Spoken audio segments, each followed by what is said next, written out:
नमस्कार, सुप्रभात। आप देख रहे हैं खबर एचपी और समय हो चला है हिमाचल की 25 बड़ी खबरों को जानने का। तो आइए एक नजर डालते हैं 25 बड़ी खबरों पर फटाफट अंदाज में। इससे पहले यदि आप वीडियो को लाइक नहीं किए तो लाइक कर दीजिए और चैनल को सब्सक्राइब कर लीजिए। विधवा, दिव्यांग और बीमार शिक्षकों को युक्तिकरण में मिलेगी राहत, न भेजे जाएंगे ज्यादा दूर। हिमाचल प्रदेश के सरकारी स्कूलों में कार्यरत विधवा, दिव्यांग और बीमार शिक्षकों को युक्तिकरण में राहत मिलेगी। मानवीय दृष्टिकोण के चलते इन शिक्षकों को पूर्व स्कूल से अधिक दूरी पर नहीं भेजा जाएगा। अन्य सरप्लस शिक्षकों की दूर दराज के स्कूलों में तैनाती होगी।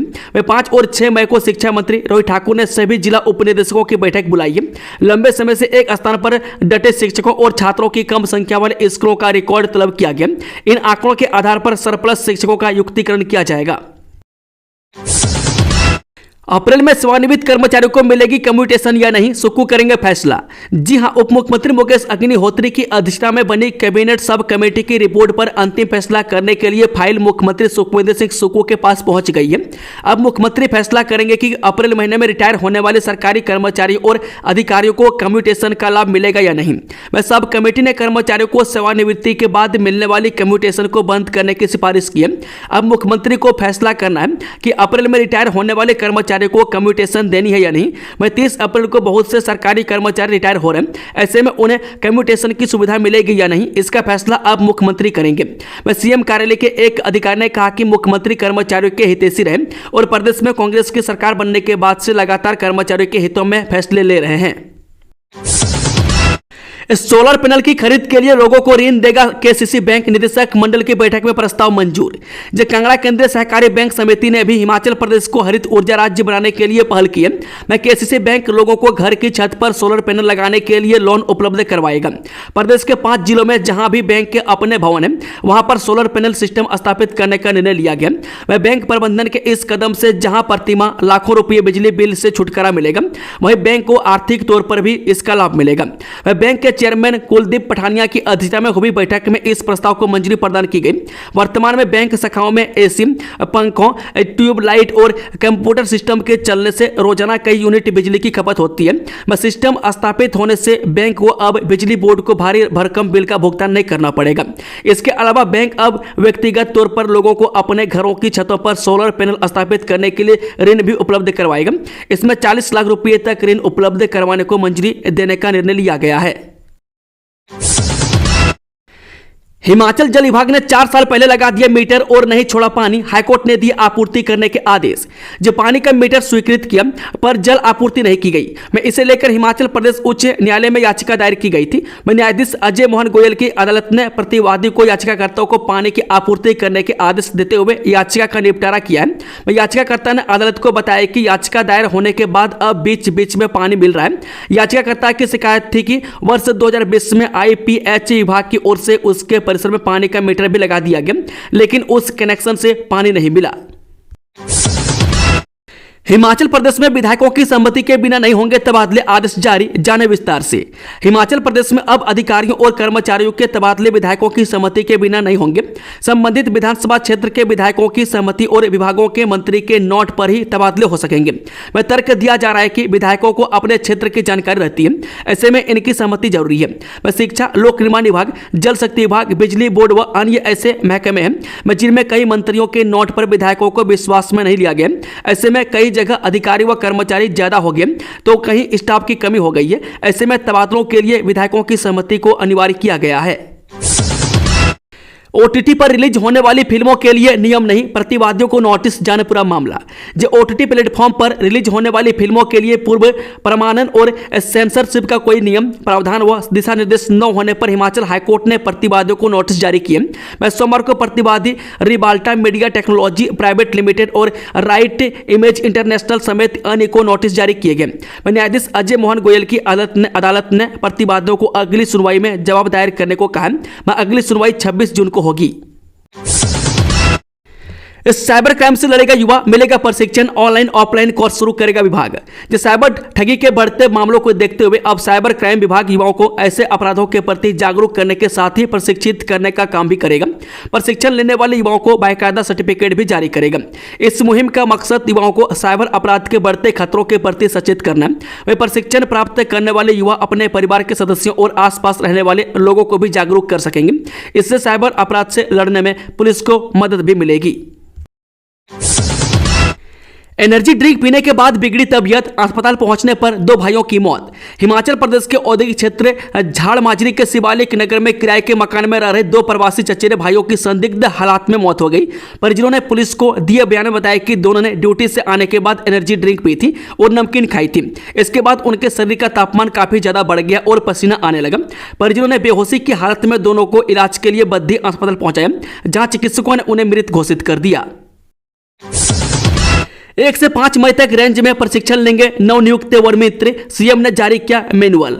मुख्यमंत्री सुखविंदर सुक्खू ने सोमवार को नवनियुक्त वन मित्रों के लिए प्रशिक्षण मैनुअल जारी किया। इस मैनुअल का उपयोग वन मित्रों को वन अग्नि प्रबंधन, विभागीय कार्य प्रणाली, नर्सरी प्रबंधन, विभिन्न पौधारोपण कार्यक्रमों और समग्र वन प्रबंधन के बारे में प्रशिक्षित करने के लिए किया जाएगा।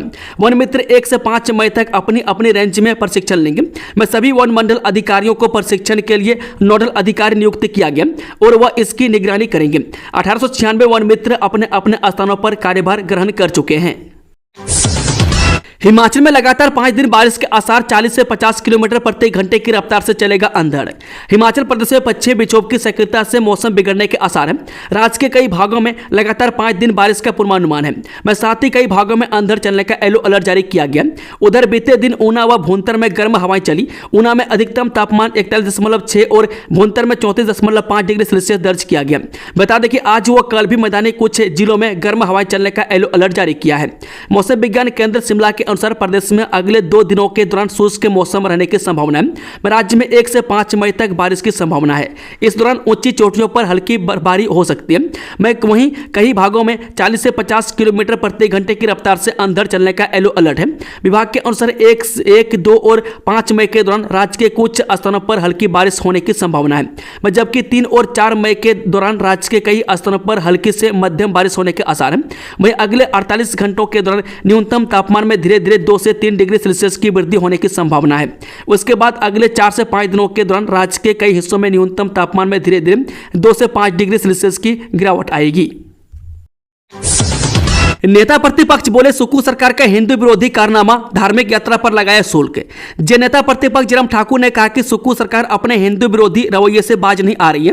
मुख्यमंत्री कभी हिंदू विरोधी बयान तो कभी हिंदुओं के खिलाफ कोई न कोई योजना लेकर आते हैं। अब सुक्खू सरकार ने हिंदुओं की धार्मिक यात्रा पर ही शुल्क लगा दिया।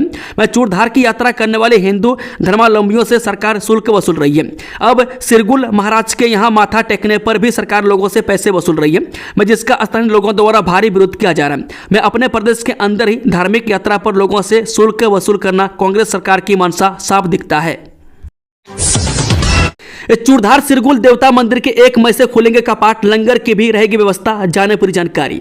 चूड़धार में सिरगुल देवता मंदिर के कपाट श्रद्धालुओं के लिए 1 मई से खुल जाएंगे। मैं कपाट खुलने के बाद श्रद्धालु बम भोले के जयकारे के साथ जिला शिमला और सिरमौर की 11,765 फीट ऊंची चोटी पर विराजमान भगवान शंकर की भव्य प्रतिमा के दर्शन कर पाएंगे।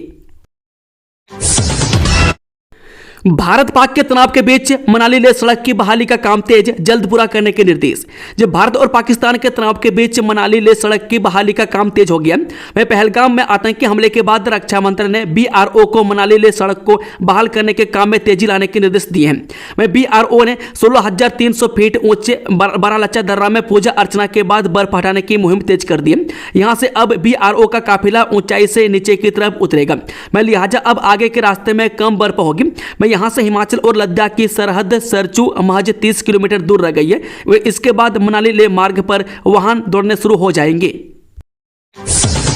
हिमाचल में एक व्यक्ति ने गूगल पर सर्च किया मोबाइल नंबर, लगी 11,35,000 की रुपये की ठगी, जाने कैसे।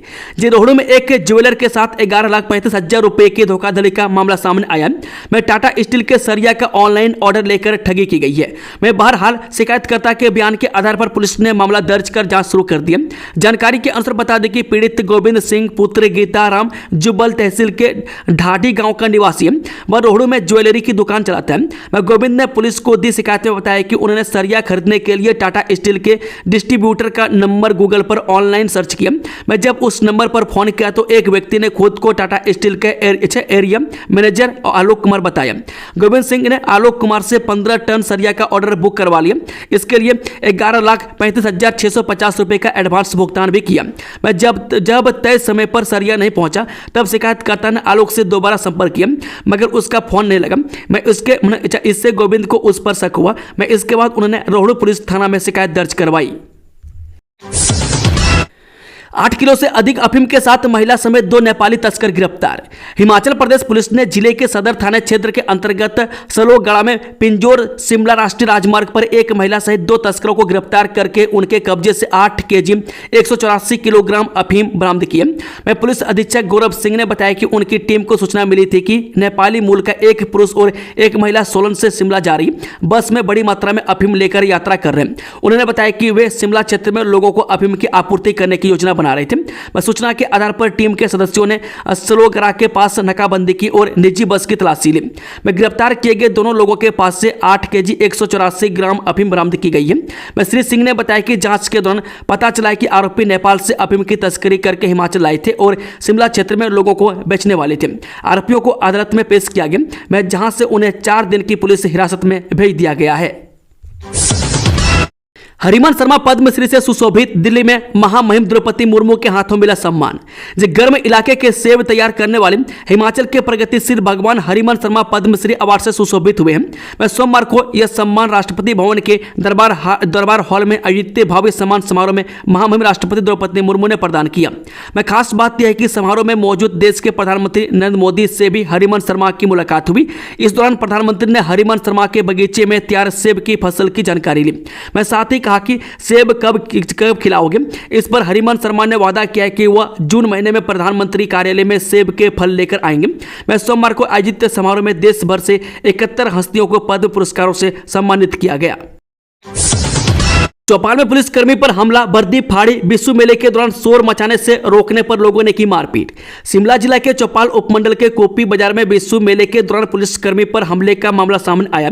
बताया जा रहा है कि मेले में गश्त कर रहे पुलिसकर्मी ने कुछ लोगों को जोर जोर से शोर मचाते हुए देखा। जब उन्होंने उन्हें शांत रहने के लिए टोका तो मामला बढ़ गया। जानकारी के अनुसार पुलिसकर्मी के टोकने पर 3-4 लोगों ने पहले उनसे बदसलूकी की और फिर हाथापाई शुरू कर दी। इस झड़प में पुलिस कांस्टेबल की वर्दी के दो बटन भी फट गए। हालात बिगड़ते देख कांस्टेबल ने तत्काल एक हमलावर को पकड़ लिया और उसे मौके पर ही उपस्थित संबंधित थाना क्षेत्र के प्रभारी के सुपुर्द कर दिया। इसके बाद स्थानीय थाना पुलिस ने स्थिति को नियंत्रण किया और आरोपियों को पुलिस से वाहन में बिठाकर थाना ले जाने की कार्रवाई शुरू की। जब पुलिस वाहन आरोपी को लेकर थाना पहुंचने ही वाला था तभी बीच रास्ते में भीड़ ने घेराबंदी कर दी। पुलिस थाना कुप्पी के पुलिस कर्मियों ने इस मामले में त्वरित कार्रवाई करते हुए BNS की धारा 132 यानी कि लोक सेवक को कर्तव्य से रोकना, 126 क्लॉज 2 सार्वजनिक शांति भंग करना, 121 क्लॉज 1 दंगा करना, 191 क्लॉज 2 व 191 क्लॉज 3 पुलिस हिरासत से भागने में मदद करना और 190 सरकारी कार्य में बाधा डालना के तहत केस दर्ज किया है। फिर उठी जनजातीय लोगों को नौतोड़ की मांग, नेगी बोले राज्यपाल से मिलकर दोबारा क्या सुविधा देने का आग्रह। हिमाचल प्रदेश के जनजातीय क्षेत्र में रहने वाले लोगों को नौतोड़ जमीन देने का मामला एक बार फिर से उठा। इस मामले के लेकर राजभवन और सरकार के मंत्री के बीच टकराव हो गया था और मामला कई दिनों तक सुर्खियों में बना रहा। इसके बाद एक बार फिर प्रदेश के जनजातीय विकास मंत्री जगत सिंह नेगी ने राजभवन जाकर राज्यपाल से मुलाकात की। हाल ही में राज्यपाल से मिलकर जगत सिंह नेगी ने दोबारा से यह मामला उठाया और आग्रह किया कि राज्यपाल के पास शक्ति जिनका प्रयोग करके वह जनजातीय क्षेत्र में रहने वाले लोगों को राहत दे सकते हैं। शिमला में जगत सिंह नेगी ने कहा कि उन्होंने दोबारा राज्यपाल से इस सिलसिले में मुलाकात की। वह राज्यपाल से 6 बार मिल चुके हैं मगर अभी तक उन्होंने कोई निर्णय नहीं लिया। जगत सिंह नेगी ने कहा आरोप लगाया कि पूर्व भाजपा की सरकार में पूर्व मुख्यमंत्री जयराम ठाकुर ने केवल एक ही व्यक्ति को लाभ पहुंचाया है। सोनू गैंग के 2 और तस्कर गिरफ्तार। मनी ट्रेल के आधार पर रामपुर पुलिस ने दबोचे सातिर, पूछताछ जारी। रामपुर पुलिस ने सोनू गैंग से जुड़े 2 और आरोपियों को गिरफ्तार किया। में आरोपियों की पहचान जगत राम निवासी करसोग और निखिल नेगी निवासी किन्नौर के रूप में हुई है। पुलिस टीम ने सोनू गैंग की मनी ट्रेल के आधार पर आरोपियों को गिरफ्तार किया। में डीएसपी रामपुर नरेश शर्मा के नेतृत्व में पुलिस टीम सोनू गैंग से जुड़ी परतें उधेड़ रही है। में एसपी शिमला संजीव गांधी के कार्यभार संभालने के बाद शिमला जिला पुलिस नशा तस्करों को ढूंढकर खदेड़ रही है। मैं गौर हो कि रामपुर पुलिस की डिटेक्शन टीम ने 3 मार्च को 2 व्यक्तियों 32 वर्षीय सोहल लाल निवासी गांव सलोवा, डाकघर तेवन, तहसील करसोग के जिला मंडी, उसकी पत्नी गीता श्रेष्ठ से 26 केजी 68 ग्राम चिट्टा बरामद किया है।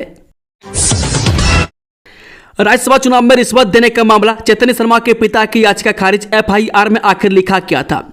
हिमाचल प्रदेश हाईकोर्ट ने विधायक आशीष शर्मा व चैतन्य शर्मा के पिता राकेश शर्मा की याचिका खारिज कर दी है।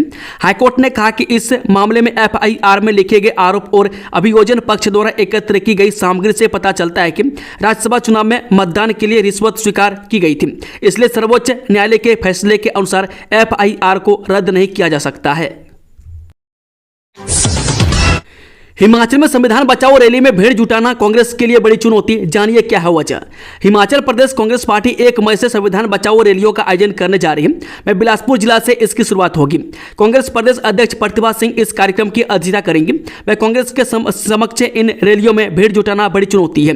मैं कारण पिछले 5.5 महीनों से प्रदेश कांग्रेस जिला व ब्लॉक कांग्रेस कमेटियां भंग हैं। ऐसे में इन कार्यक्रमों में लोगों को लाना बड़ी चुनौती होगी। ऐसे में युवा कांग्रेस व NSUI पर दारोमदार रहेगा। हिमाचल में पंचायतें खर्च नहीं कर पाई 800 करोड़ रुपए, सरकार ने 20 दिनों में मांगा पूरा हिसाब। जी, हिमाचल प्रदेश की पंचायतें करीब 800 करोड़ रुपए की राशि को वही नहीं कर पाई है। ऐसे में ग्रामीण विकास एवं पंचायती राज विभाग ने प्रदेश के सभी जिला उपायुक्तों से अप्रयुक्त की गई राशि का पूरा ब्यौरा मांगा है। यही नहीं, पंचायतें द्वारा जो राशि विकास कार्यों पर खर्च भी की गई है उसके करोड़ों के उपयोगिता प्रमाण पत्र जमा ही नहीं किए गए।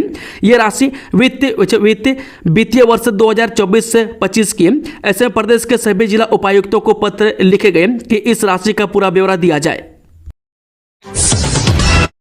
HRTC की बसों में लगाना होगा हाई सिक्योरिटी नंबर प्लेट, नहीं माना नियम तो कटेगा चालान, इस वजह से लिया गया फैसला। हिमाचल प्रदेश पथ परिवहन निगम की बसों को भी अब हाई सिक्योरिटी नंबर प्लेट लगाना अनिवार्य कर दिया गया है। प्रदेश में कोई भी वाहन हो, चाहे व्यावसायिक हो या निजी, सभी के लिए यह नंबर प्लेट अनिवार्य है। HRTC की बसें अभी तक बिना हाई सिक्योरिटी नंबर प्लेट के ही दौड़ रही है। इस सरकार नियमों के विपरीत चाहतों को दे रही पदोन्नतियां। राजेंद्र राणा, पूर्व विधायक राजेंद्र राणा ने सरकार पर नियमों को दरकिनार करके जूनियर अधिकारियों की पदोन्नति देने के आरोप लगाए। उन्होंने कहा कि हमीरपुर के लोक निर्माण विभाग में चीफ इंजीनियर के पद पर SC को अतिरिक्त कार्यभार दिया गया, जबकि वह सीनियोरिटी लिस्ट में 5वें नंबर पर है, जिससे यह नियमों की खुली धज्जियां उड़ाने जैसा है। उन्होंने कहा कि माननीय हाईकोर्ट ने भी इस नियुक्ति को गलत ठहराया और इसे रद्द करने का आदेश दिया, लेकिन सरकार अभी भी आदेश की धज्जियां उड़ा रही है। उन्होंने सरकार पर वित्तीय अनियमितताओं का भी आरोप लगाते हुए कहा कि सरकार ने हाल ही में 200 करोड़ रुपए का भुगतान करके जनता पर एहसान जताया, लेकिन अभी भी हजारों करोड़ रुपए का भुगतान बाकी है। उन्होंने जनता से अपील करते हुए कहा कि अगर इस सरकार की मनमानी को नहीं रोका गया तो प्रदेश का भविष्य अंधकारमय हो जाएगा। वह जनता को अपने अधिकारों के लिए आवाज उठानी पड़ेगी। प्रदेश के 386 मिनी आंगनबाड़ी केंद्र होंगे अपग्रेड। प्रदेश के 153 मिनी आंगनबाड़ी केंद्रों को अपग्रेड करने के बाद अब शेष 386 मिनी आंगनबाड़ी केंद्रों को भी अपग्रेड करने का फैसला लिया गया। संबंधित विभाग इसका प्रपोजल तैयार कर सरकार को भेज रहा है। सूत्रों की माने तो इन मिनी आंगनबाड़ी केंद्रों ने अपग्रेड के तय नियम और शर्तें पूरी कर दी है। 300 की जनसंख्या की शर्त भी इस दौरान पूरी की गई है और इसका रिकॉर्ड भी सभी जिलों से विभाग को भेजा गया। ऐसे में अब विभाग इसका प्रपोजल तैयार करने में जुटा है, जिसके बाद इसे सरकार की मंजूरी को भेजा जाएगा और मंजूरी मिलते ही विभाग इन 386 आंगनबाड़ी केंद्रों को अपग्रेड करने की प्रक्रिया शुरू करेगा। 18 वर्षों के बाद बद्रीनाथ व केदारनाथ की यात्रा पर निकले देवता सिरगुल महाराज। शिमला की पुरानी रियासत घूंड के प्रमुख लोक देवता सिरगुल महाराज बद्रीनाथ व केदारनाथ की 1.5 महीने की यात्रा पर निकले हैं। यह यात्रा 18 वर्ष बाद हो रही है। पद यात्रा में शामिल डॉक्टर तुलसी रमन ने बताया कि शक्ति अर्जित करने के लिए देवता इस यात्रा के लिए जाते हैं। उन्होंने कहा कि रास्ते में जहां पर भी तीर्थ पड़ते हैं वहां पर भी देवता जाते हैं। यह 1.5 महीने की यात्रा है। इसमें 15 पदयात्री हैं और 2 यात्री गाड़ी में जाते हैं, जो खाना बनाते हैं। यह यात्रा 25 अप्रैल से शुरू हुई है मैं तथा 2 दिन तक वहीं घाट में रही और उसके बाद चरण में आई मैं उसके बाद भैखल्टी में आई था भैखल्टी में आई तथा आज रिज मैदान होते हुए संकट मोचन मंदिर के लिए निकली। वहां पर शिमला में रहने वाले घूंड के लोगों की ओर से भंडारा बनाया जाता है और पदयात्रा के सभी लोगों के वहां रहने व खाने पीने की पूरी व्यवस्था उन्हीं के द्वारा की जाती है। करारा जवाब दिया जाएगा, पीएम मोदी ने तीनों सेना को दी खुली छूट, कहा तरीका, टारगेट और टाइम तय करने की दी आजादी। प्रधानमंत्री मोदी ने मंगलवार को एनएसए, सीडीएस और सभी सशस्त्र बलों के प्रमुख के साथ एक हाई लेवल मीटिंग की। इस दौरान उन्होंने सेनाओं को खुली छूट दी। प्रधानमंत्री ने कहा कि सशस्त्र बलों को जम्मू कश्मीर के पहलगाम में 22 अप्रैल को हुए आतंकवादी हमले के जवाब में भारत की प्रतिक्रिया के मोड, टारगेट और टारगेट का समय को तय करने की आजादी दी गई है। भाजपा अध्यक्ष का चुनाव टला, पार्टी नेतृत्व ने क्यों लिया फैसला, क्या है इसके पीछे के कारण, जाने पूरी जानकारी। पहलगाम में 22 अप्रैल को हुए आतंकी हमले में 26 लोगों की जान गई, जिनमें ज्यादातर पर्यटक थे। यह हमला 2019 में अनुच्छेद 370 के निरस्त होने के बाद अब तक का सबसे बड़े आतंकी हमले में से एक माना जा रहा है। इस घटना ने देश में रोष पैदा कर दिया। मैं सरकार और सुरक्षा एजेंसियां हमले के दोषियों को पकड़ने और भविष्य में ऐसी घटनाओं को रोकने के लिए कड़े कदम उठा रही है। यहां तक कि सरकार ने इस घटना के तुरंत बाद सुरक्षा मामलों की कैबिनेट कमेटी यानी कि सीसीएस की बैठक बुलाई थी और एक ही हफ्ते के अंदर बुधवार को एक बार फिर से सुबह 11 बजे प्रधानमंत्री मोदी की अध्यक्षता में सीसीएस की बैठक बुलाई गई है। कमरूनाग के लिए शुरू हुई नई सड़क, अब एक साथ इन तीनों मंदिरों के दर्शन कर पाएंगे श्रद्धालु। जनपद के आराध्य देव कमरूनाग के मंदिर तक पहुंचना अब और भी आसान हो गया। मैसरोवा स्थित जालपा माता मंदिर से देव कमरूनाग मंदिर तक 8 किलोमीटर की सड़क बनकर तैयार हो गई है और इसे वाहनों की आवाजाही के लिए सुचारू भी कर दिया गया। यह मार्ग देव कमरूनाग मंदिर तक पहुंचने का सबसे कम दूरी वाला मार्ग बन गया। बता दें कि इस मार्ग के बनने से घाटी में एक नया टूरिज्म सर्किट भी जुड़ गया, जिसके तहत आप कम समय में जालपा देवी कमरूनाग और शिकारी माता के दर्शन कर पाएंगे। यानी अब श्रद्धालु एक साथ तीन मंदिरों के दर्शन कर पाएंगे। मैं शिकारी देवी जाने के लिए देव कमरूनाग से देवी दहड़ तक जाना होगा और वहां से फिर आगे शिकारी देवी मंदिर के लिए सड़क बन चुकी है।